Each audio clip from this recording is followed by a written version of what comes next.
A pandemia atrasou o Brasil.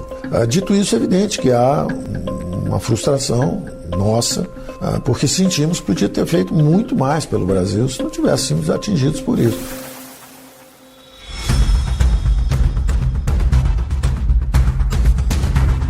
Será mesmo tudo culpa da pandemia?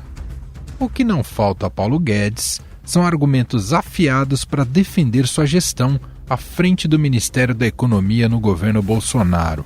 E você vai poder atestar isso ao longo desse podcast. O ministro concedeu uma entrevista exclusiva ao Estadão. A conversa, ou sabatina, melhor dizendo, foi conduzida pelos repórteres Adriana Fernandes e José Fux e se deu aqui em São Paulo. Então há um senso de que podíamos ter feito mais, mas eu compreendo que o Covid tenha atrapalhado. Considerando que dos 3 anos, 1 ano foi sem esse tipo de conflito, o copo está meio cheio e meio vazio. Conseguimos apoio parlamentar só depois de 2 anos de governo, só agora, recentemente, conseguimos uma sustentação parlamentar estável. Então, para os liberais, é muito melhor revitalizar a indústria brasileira do que simplesmente beneficiar só um segmento da população. Mas se você travou as despesas, que foi o que nós fizemos, aí sim esse aumento de inflação ajuda. Mas ajuda porque você travou a despesa, e não por inflação em si. Em 2021, não faltou dinheiro para a saúde, para a vacina, a proteção dos mais vulneráveis, para a preservação dos empregos e das empresas. Com o país em plena pandemia, até hoje, com a terceira onda do Ômicron, que sentido faz um pedido generalizado de aumento de salários?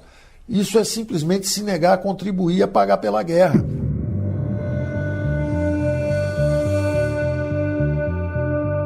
Há 3 anos no cargo, Paulo Guedes se mantém no governo, mas está cada vez mais isolado.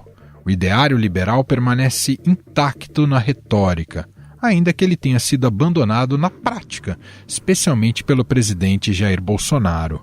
Na entrevista, o ministro culpa a pandemia pelo fracasso na aprovação de reformas e pela atual situação da economia brasileira. Ele admite frustração e reclama falta de apoio para implementar a tal agenda liberal. Nesses 3 anos, nós enfrentamos a maior crise sanitária que a humanidade já sofreu. 2 anos, praticamente, foram de medidas emergenciais e combate à pandemia. Preservamos 11 milhões de empregos, protegemos 68 milhões de vulneráveis. Ainda assim, vendemos 240 bilhões de subsidiárias estatais, fizemos o Banco Central independente, fizemos a reforma da Previdência, a Lei Candir, o marco regulatório que está trazendo os investimentos privados para o Brasil, saneamento, gás natural, petróleo, cabotagem, setor elétrico, ferrovias, concessões. Eu acho que nós estamos avançando, considerando que a pandemia atrasou o Brasil. Dito isso, é evidente que há uma frustração nossa, porque sentimos que podia ter feito muito mais pelo Brasil se não tivéssemos atingidos por isso. Mas o copo meio cheio do ministro não condiz com a realidade de milhões de brasileiros que convivem com a inflação crescente. O mercado projetou essa semana o aumento pela 4ª vez consecutiva do IPCA, o Índice Nacional de Preços ao Consumidor Amplo. A estimativa avançou de 5,38% para 5,44%. O ministro também aposta num crescimento da economia em 2022, ainda que baixo, apesar de todas as projeções mostrarem que o PIB deverá ficar estagnado. Para Guedes, a estratégia é estimular a indústria com a redução nos tributos. Na verdade, o que havia é o seguinte: nós sabíamos que a economia voltando em V, como voltou, o nível de arrecadação ia subir fortemente, e uma parte dessa arrecadação é estrutural, é um aumento estrutural. Uma parte é circunstancial, passageira, mas tem uma parte que é estrutural. E a nossa ideia, inclusive, era justamente aproveitar esse fortalecimento da arrecadação em todos os níveis, federal, estadual e municipal, e, de certa forma, isso estimulasse a nossa reforma tributária. Tem gente querendo já voltar ao velho ciclo de reajustes, reposições, disparando a inflação de novo, que infelicitou o Brasil por décadas. Nós preferimos o contrário, era parte do nosso programa todo o tempo, de que o aumento na arrecadação seria transformado em redução de explicação de impostos. Se isso não é possível numa reforma tributária, pelo menos nós podemos, então, reduzir os impostos, que era um caminho nosso. Nós achamos que os IPIs são responsáveis por uma importante parte do sofrimento da indústria brasileira. O Brasil foi desindustrializado ao longo de 3 ou 4 décadas por impostos que não são construtivos. São impostos que, na verdade, impedem o Brasil de subir na cadeia produtiva. Nós temos uma vantagem comparativa natural em energia limpa, energia barata, produção agrícola, mas não conseguimos dar o passo seguinte, que é aproveitar e subir na escala de criação de valor através de uma indústria forte. Nós precisamos reindustrializar o Brasil. Dissemos isso durante a campanha eleitoral, queremos reindustrializar e achamos que parte da receita para reindustrializar o Brasil é reduzir os impostos sobre produtos industriais.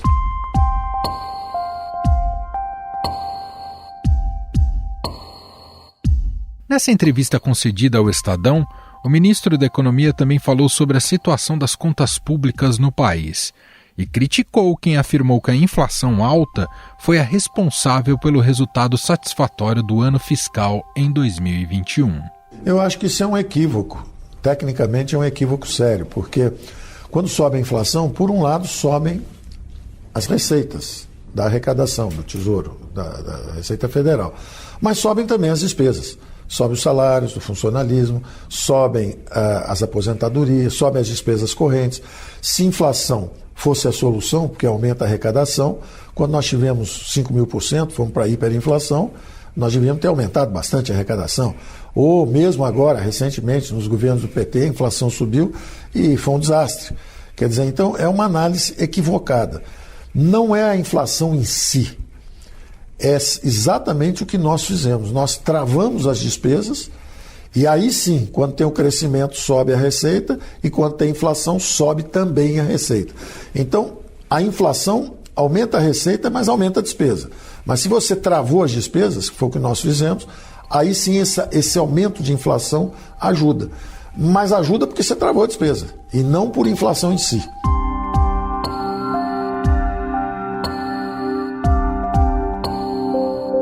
Com o ano eleitoral a todo vapor, Paulo Guedes diz que há motivos para acreditar que a economia brasileira está nos trilhos, mesmo com todos os reflexos da pandemia.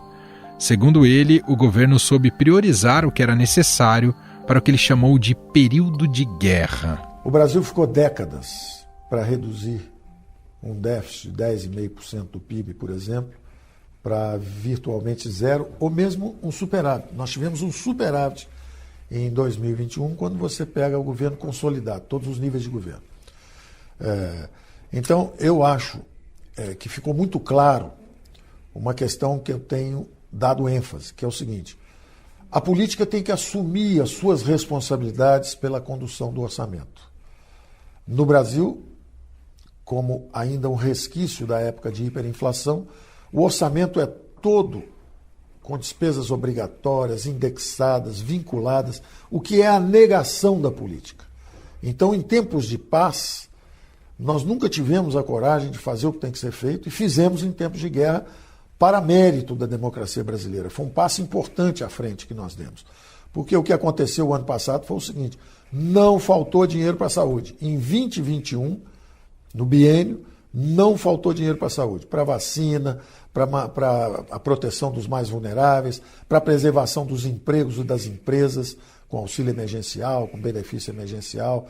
Então, não faltou dinheiro, porque a política deu um passo à frente e disse o seguinte: vamos interromper outras despesas que não sejam, no momento, as mais importantes, e aí vários itens foram controlados. Nós, por exemplo, tivemos que reduzir investimentos públicos em vários setores. Nós também tivemos que travar os reajustes de salários, de funcionalismo. Foi um sacrifício. Com o país em guerra, como é que as pessoas vão pedir aumento de salário? Com o país em plena pandemia, até hoje, com a terceira onda do Ômicron, que sentido faz um pedido generalizado de aumento de salários? Isso é simplesmente se negar a contribuir a pagar pela guerra. Nós somos uma geração que pagou pela guerra. Nós estamos em pé, o país se levantou, está com o PIB acima do que quando a pandemia chegou, o desemprego é o mesmo de quando a pandemia chegou, a política monetária e fiscal já estão no lugar novamente, quer dizer, daqui para frente as revisões de crescimento vão ser para cima, a situação deve melhorar sistematicamente daqui para frente, e numa hora dessa tem gente querendo mergulhar no passado.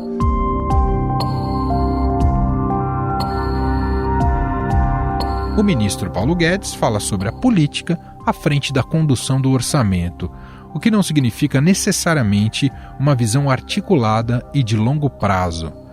Basta olhar para alguns números. O governo Bolsonaro cortou os investimentos ao menor nível da história, um total de 42,3 bilhões de reais, e decidiu priorizar os recursos de maior interesse eleitoral de aliados, como o Auxílio Brasil, o Fundo Eleitoral e as verbas do RP9.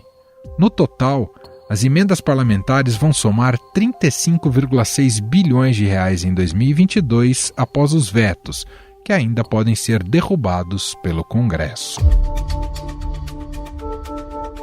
A condução da economia por Paulo Guedes ao longo destes 3 anos de governo Bolsonaro se mostrou correta?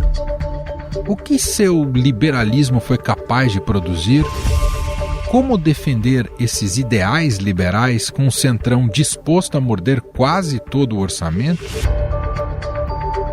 Para analisar essa entrevista de Paulo Guedes ao Estadão, fazer um balanço de sua gestão e projetar o que vem pela frente, ainda mais no ano eleitoral, nós vamos conversar agora com o economista José Roberto Mendonça de Barros, da MB Associados.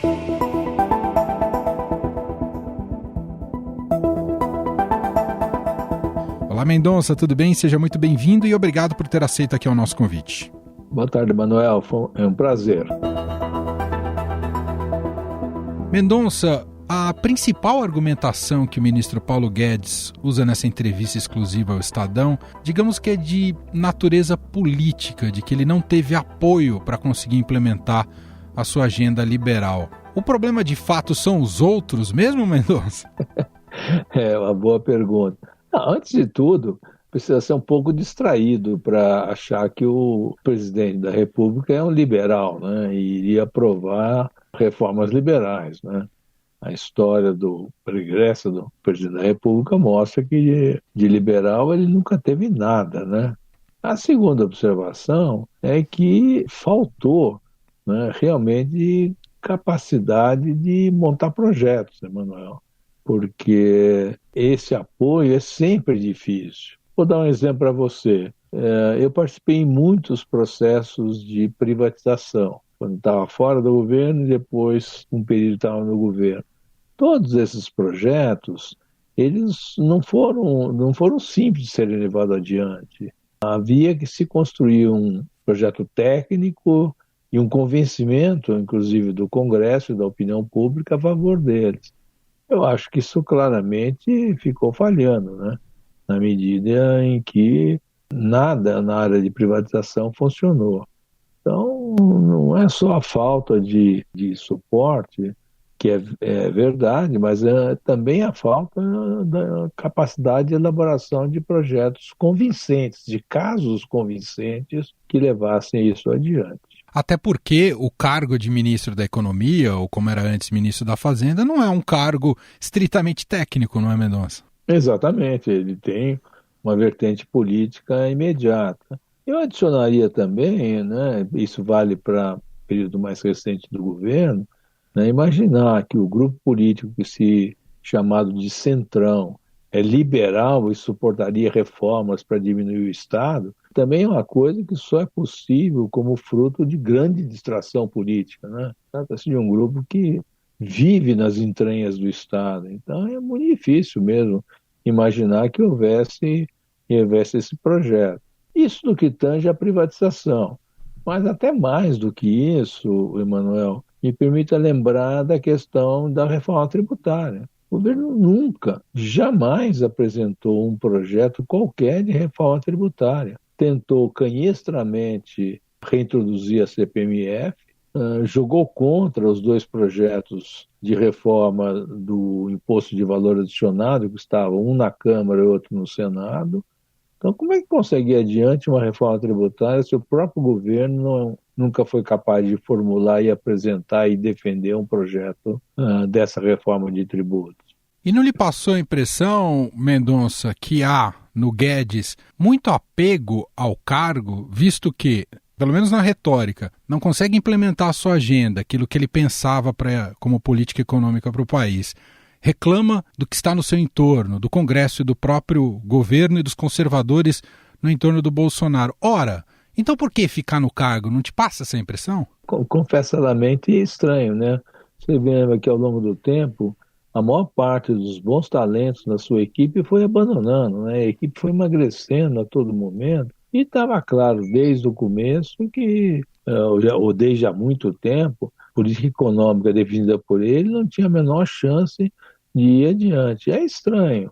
Claro que o ministro fala, se não estivesse aqui seria pior, mas que o resultado é muito magro, é só olhar o desempenho desses anos todos, mesmo considerando que houve uma pandemia. E a propósito, tem uma certa injustiça, eu acho, quando diz que ninguém levou em consideração a existência da pandemia quando se faz críticas ao Ministério da Economia.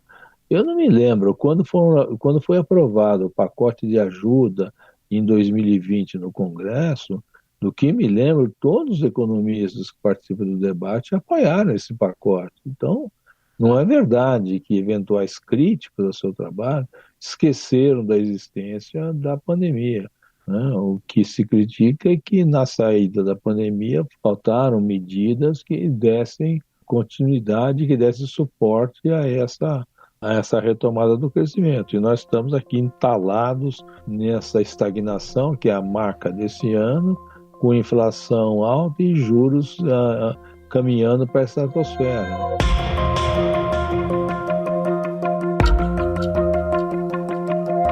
Mendonça, quando o Guedes foi perguntado, sobre o baixo investimento público no orçamento deste ano, ele deu a seguinte declaração: o eixo do desenvolvimento era o investimento público e agora será um investimento privado. Há condições para isso, Mendonça? Nesse momento, não acredito que isso possa acontecer. Mas antes de falar de investimento privado, Manuel, eu gostaria de lembrar que a redução do investimento público não se deveu a um plano, uma visão, uma percepção. Se deveu pura e simplesmente à total entrega do orçamento na mão dos líderes do Centrão no Congresso, para distribuir todos os tipos de emenda, em particular naquelas emendas do relator. Ora, o investimento público que esses senhores congressistas fazem é pulverizado, paroquial, se limita a distribuir dinheiro para que as prefeituras comprem tratores ou coisa equivalente, e sem nenhuma noção de política fiscal, de programas de investimento público que fossem razoáveis. De outro lado, e ao mesmo tempo, as concessões, elas estão no começo. É uma coisa que ainda vai demorar muito, e eu pessoalmente não acredito que apenas as concessões serão capazes de sustentar uma retomada importante dos investimentos. Deixa eu fazer uma comparação com o programa da Europa. A Europa, que sem dúvida nenhuma é composta por governos que praticam políticas liberais, na saída da pandemia, deu um passo ousado adiante e propôs a criação de um fundo de investimentos de 750 bilhões de euros, lastreado por emissões de bônus comunitários com o aval de todos os países, inclusive da Alemanha e da Holanda, para que os governos recebessem transferências para que o investimento público naquilo que se chama de agenda do futuro, carros elétricos, baterias, energia alternativa, biotecnologia, etc., consolidasse uma retomada de crescimento com investimento. O Brasil não tem absolutamente nada disso. É bem-vindo a concessão e privatização, mas os volumes ainda são muito lamentáveis. E o papel aceita tudo, então tem bilhões, trilhões de investimentos prometidos, mas o futuro vai dizer o que vai se transformar mesmo em investimento. Aliás, nesse sentido, né, de retomada do crescimento e pensando na indústria, nessa entrevista o Paulo Guedes promete cortar o IPI em 50% e diz que vai ser para já. Queria te ouvir, Mendonça, como é que o senhor avalia essa medida e se a escolha pelo IPI lhe parece a mais acertada? A indústria certamente vai gostar muito, né, de ter sua carga reduzida. Os estados não gostarão muito, porque metade do custo desse recurso vai ser pago pelos estados. Então, numa boa medida, em 50% é uma generosidade com o chapéu alheio. Não é ruim, mas solta no espaço. A pergunta é, por aí mesmo que a gente tem que mexer na questão do custo Brasil e da carga tributária?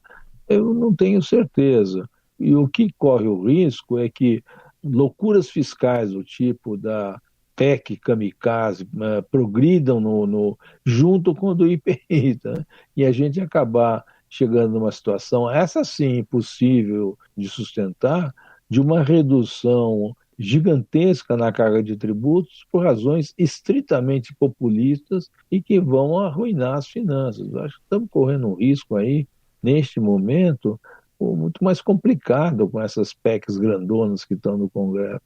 Então, não sei se não fica um piquenique à beira do vulcão com essa coisa do IPI, né? Em função do governo Bolsonaro e do desempenho do ministro Paulo Guedes, o senhor imagina que o termo liberal vai chegar muito desgastado nessas eleições, até rejeitado nessas eleições, Mendonça? Olha, o Brasil tem uma capacidade, né, de destruir o significado das palavras, né? Você veja, narrativas, tem tanta coisa aí que acaba sendo destruído. E essa ideia de que essa política do Paulo Guedes equivale a uma coisa liberal, realmente precisa de um grande esforço de imaginação. Vai ser destruída por impossibilidade, né? Porque é uma proposta de algo dito liberal num governo profundamente iliberal. É impossível que ela vá acontecer. E não é possível ser mais contraditório do que isso.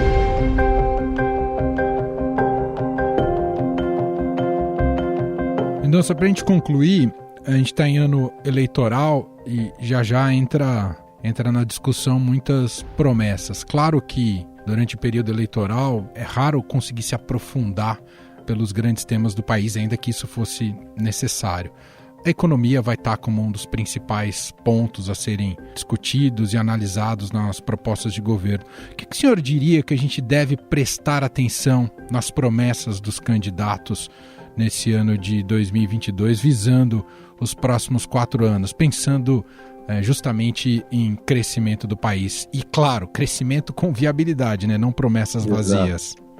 Olha, eu acho que qualquer proposta, olhando aqui do ponto de vista econômico, terá que abarcar o seguinte conjunto: como vamos retomar o crescimento, isto é, os investimentos, atentando para o fato que o período recente amplificou as desigualdades pessoais e na renda das famílias e que tem que ser, de algum jeito, revertido, e que, além disso, radicalizou as dificuldades ambientais, onde a queima da Amazônia é o arqui-exemplo, mas não é o único.